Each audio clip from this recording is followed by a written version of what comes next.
There are a lot of people out there who won't believe what I'm about to tell you, and that's okay.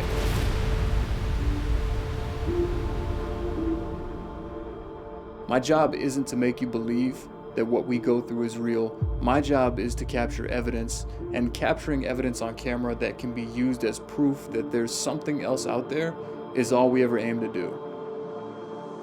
Anybody who has done paranormal investigations for long enough knows that when you hit a hot spot where there's high amounts of paranormal activity, things happen that can't be explained. People are waiting for that moment that they see a demon crawl out of the corner of the ceiling or a monster come out from under the bed, the classic things that you would see in a horror film. But what we encounter is much more real than that. In particular, one of the scariest things of all is when you get touched by something that you can't see. When something that is not physically present with you has the ability to use its energy and affect the actual physical world by leaving its mark on you, it's absolutely horrifying. We have personally encountered this on many occasions to the point that sometimes we have to think really hard and decide if we even want to keep going on this investigation.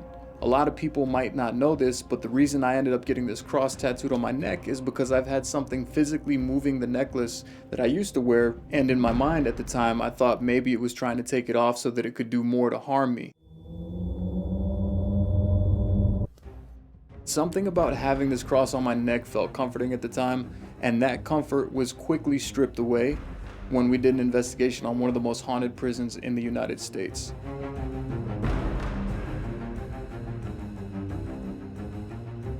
The groundskeeper gave us a tour and told us about how many people had come there as skeptics and left as believers. He showed us pictures of regular people who went in there searching for something beyond, and they ended up leaving with scratches or handprints around their neck.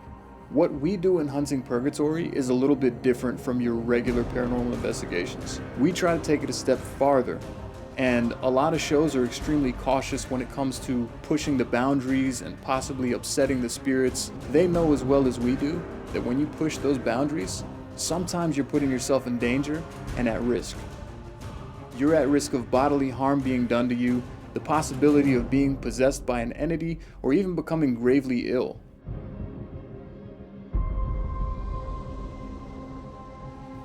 In the prison, our idea was to take it to the next level and kind of mock the spirits of prisoners who dwell within its walls by putting on a prison uniform, the same uniform that the inmates used to wear when they were alive there. We also decided to use handcuffs while doing the blind spirit box session, and to be honest, I've never felt so helpless and vulnerable in any other test that we've ever done beyond this one. I couldn't see, I couldn't hear, and then all of a sudden, I felt one of the strongest pressures I've ever felt squeezing around my neck.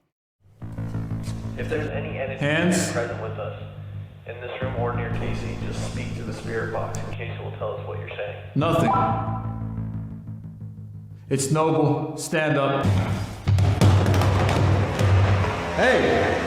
Hey guys! And it was very subtle. It didn't last long, but for that 1 or 2 seconds, I felt something trying to take my life. After I started yelling, the guys got me out of the chair. I had a bruised handprint, which was very clearly visible around my neck.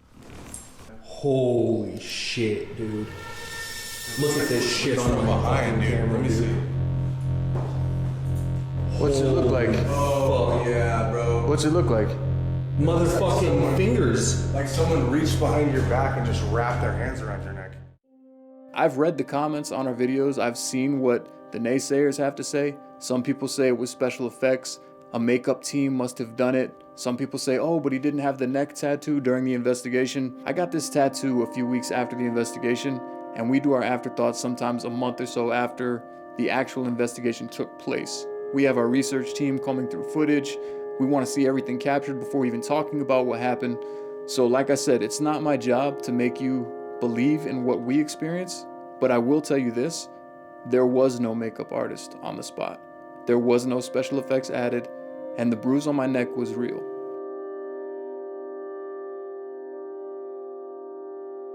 I remember every single time like it was yesterday that I was touched by something that couldn't be seen. There was another time in season 1 when I felt a burning on my side during an investigation. We were trying to provoke by performing a seance. We had a salt circle and candles all around us, and apparently a boy was hung at this location, and we were trying to make communication by any means necessary.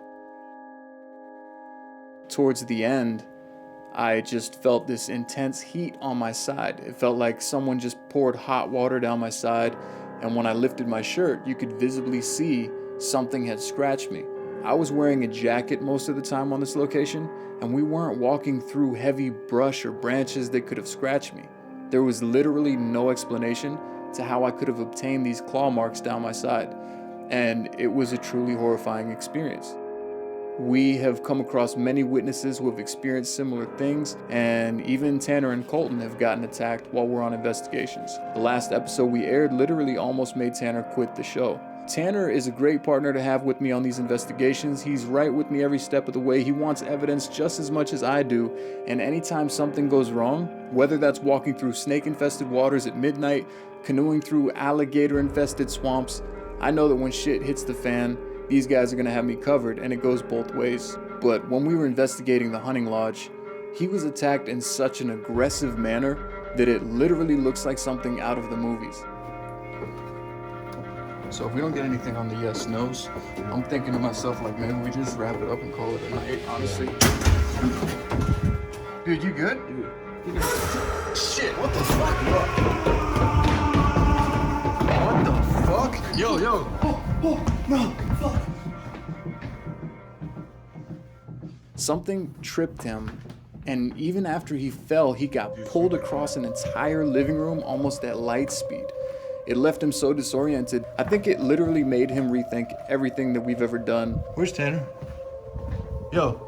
As soon as I opened my mouth, I felt like an intense pressure around my ankles, and I guess I slid across the floor, and like when we look at the footage, it looks like 15 feet or so, but honestly, like that whole situation just had my brain so fucked that I don't really remember. I can call it a night, honestly. Dude, you good? Dude. Shit, what the fuck? He doesn't even like watching the footage of what happened. It really affected him heavily, and I can completely understand why.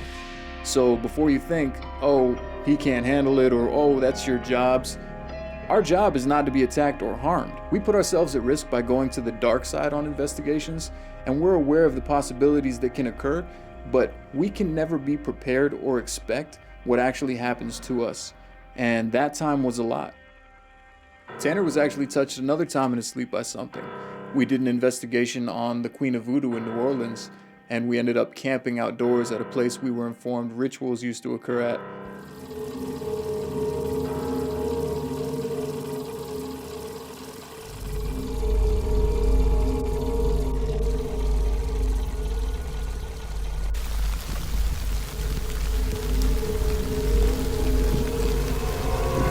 Yeah, remember when we were saying, oh, we're just gonna go find the Voodoo Queen's hangout spot, like no problem? Yeah, really. Yeah, we're like, oh, when we go to New Orleans, we'll check out her grave, you know, try to go communicate with her, because she's kind of a big name in this world. Yeah. Can get in a boat, canoe, like 2 miles. We ran some tests, tried the Ouija board, we got nothing. But when we woke up the next morning, he had these little tiny handprints all over his back, almost as if a burning child were touching their hands onto him.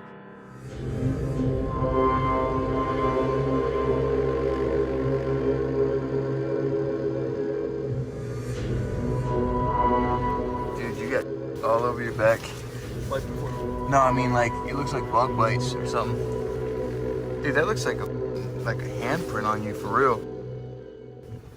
I'm gonna take a picture and show you. Hold on. There's another one over here. These weren't scratches, these were very clearly defined, and you could see small handprints, much smaller than mine, much smaller than his. Dude, that looks like a handprint on you, for real. I'm gonna take a picture and show you. Hold on. There's another one over here.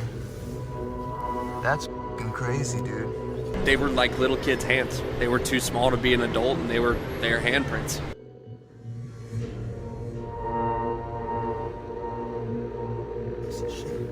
Yeah, that looks like handprints, and it's like small. It was disturbing to see that for sure, but not actually feeling it happening to him, I think made it a lot easier to deal with mentally.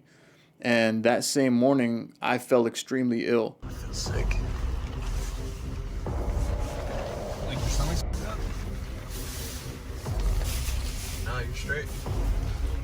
I thought I had seen like the worst of what we were gonna see, and then Casey started acting like all funny, like just sick and wasn't talking to me. You feeling alright, bro? Casey?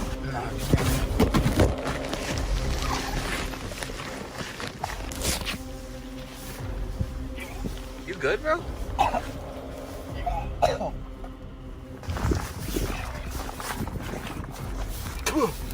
Homie. Yo, that shit is like black. Dude, that's not good, homie.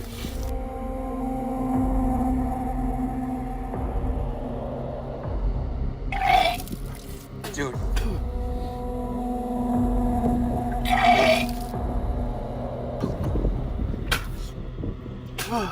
I've never thrown up black vomit in my entire life.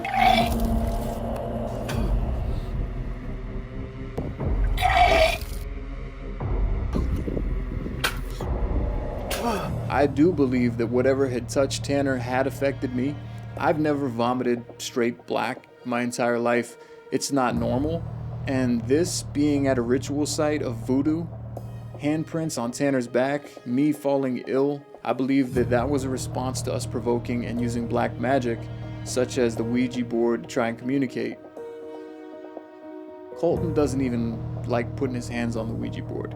He wants no part in it. Sometimes we have to talk him into it because he knows it's part of the job description, but he truly would prefer not to. And one time we talked Colton into using the Ouija board when we were in the Biltmore Hotel. Now, I was in the Biltmore Hotel in the past, and I got a lot of evidence there, and there was activity when I was using the Ouija board. So in the Biltmore Hotel, Tanner, Colton, and I, we all did the Ouija board session, and Colton's nose just started dripping blood on the board. We know you were murdered in this room. Is there any part of your energy that still resides here?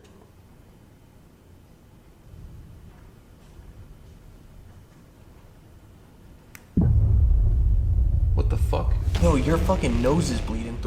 Cole? No. Oh, fuck, dude. Dude, put your fingers back on. Everyone put your fingers back on. Never had a nosebleed on the show before.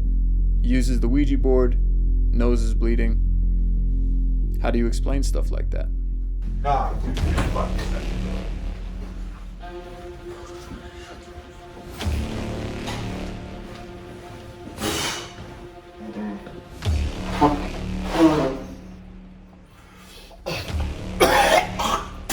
Dude.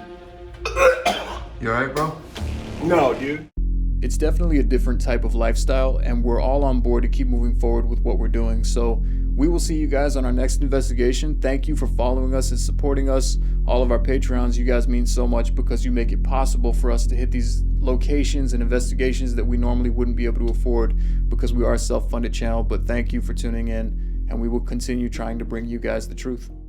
I'm just absolutely pumped that you guys want to get more directly involved with the channel, starting with number 1, the MindSeed link. This tier is $3 a month, and it's going to give you access to all of our bonus Patreon footage, the behind the scenes stuff, the bonus content, and you're going to get to see everything right here that no one else gets to see. Tier 2, $5 a month, MindSeeder. It's going to get you obviously access to all the stuff we just discussed, but in addition to that, you're going to be able to watch season 2 and 3 completely ad-free, and the best part about it is on season 3, you're going to get every episode of Hunting Purgatory a day early. And as the last little cherry on top, every MindSeeder is going to be automatically entered for monthly giveaways on our Patreon. Tier 3 is the Hunter. That's going to be $10 a month. That's for the big dogs on the channel that really want to get involved. That's going to give you exclusive access to voting polls that are put up by myself and Casey. And what those voting polls are going to be is it's going to be determining our future locations and future content on the channel. On top of that, you're going to get access to a monthly Q&A with me and Casey. Tier 4, the Ghost Hunter, is for the absolute most hardcore MindSeed fans. This tier is going to allow you to digitally download any episode from season 2 or 3 of Hunting Purgatory. You'll also get early access to the movie we're working on right now and any future film projects we do. And as an added bonus, our top tier Ghost Hunters will receive a signed card from me and Casey upon signing up. You guys are the driving force behind this channel, and now more than ever, you guys are going to have a say in what we do, where you want us to investigate, and the type of content you want to see created.